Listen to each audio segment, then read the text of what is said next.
بسم اللہ الرحمن الرحیم۔ نہایت ہی محترم اور معزز مسلمان بھائیوں اور بہنوں، السلام علیکم ورحمۃ اللہ وبرکاتہ۔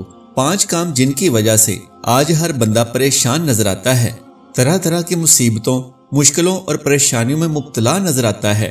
میرے نبی آخر الزماں حضرت محمد مصطفیٰ صلی اللہ علیہ وآلہ وسلم نے فرمایا، اے صحابہ، کبھی بھول کر بھی زندگی میں یہ 5 کام نہ کرنا، یہ 5 غلطیاں نہ کرنا۔ اگر کرو گے تو تم بھی پریشانیوں میں مبتلا کر دیے جاؤ گے، آزمائشوں میں مبتلا کر دیے جاؤ گے۔ میرے نبی نے فرمایا، نمبر 1، جب کسی قوم کے اندر فحاشی پھیل جاتی ہے، بے حیائی پھیل جاتی ہے، تو اللہ تعالیٰ اس قوم پر بھوک ڈال دیتا ہے۔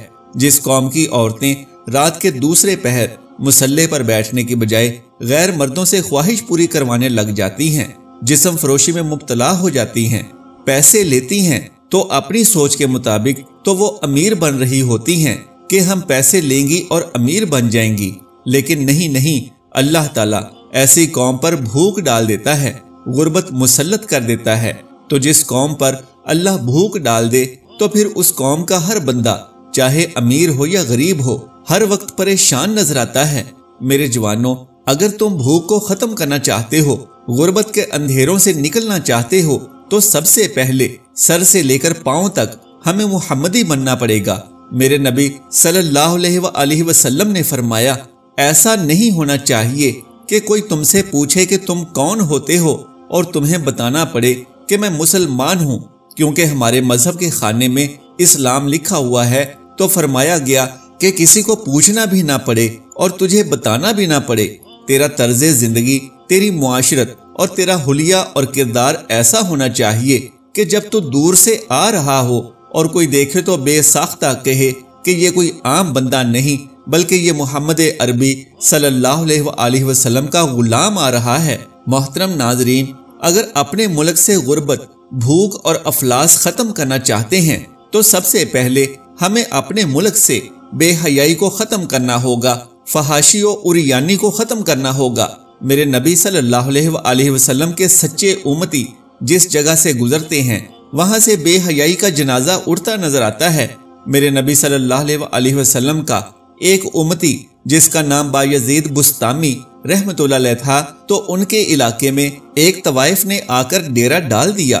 وہ ناچتی تھی، گاتی تھی، لوگوں کی خواہش پوری کرواتی تھی اور اس نے جوانوں کی زندگی برباد کر رکھی تھی۔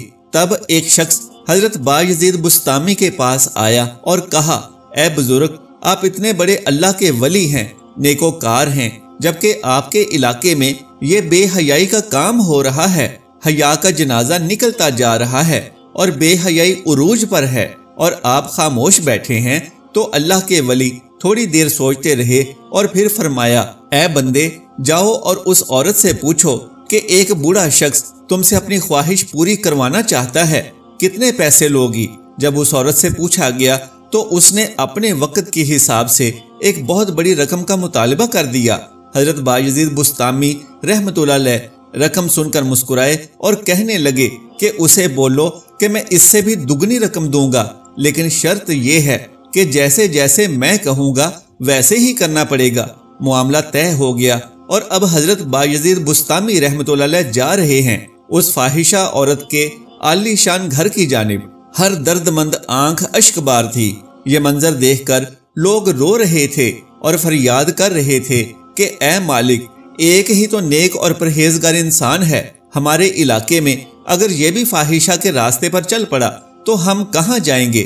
لیکن قدرت کو کچھ اور ہی منظور تھا۔ حضرت بایزید بسطامی اس عورت کے کمرے میں گئے اور وہ بن سنور کر حضرت صاحب کے سامنے پیش ہوئی تو حضرت نے فرمایا، خاتون، اس طرح نہیں، جیسے میں کہوں گا ویسے کرو، جاؤ پہلے غسل کر کے آؤ۔ کہنے لگی، اگر میں ایسا کروں گی تو میرا قیمتی بناؤ سنگار ختم ہو جائے گا۔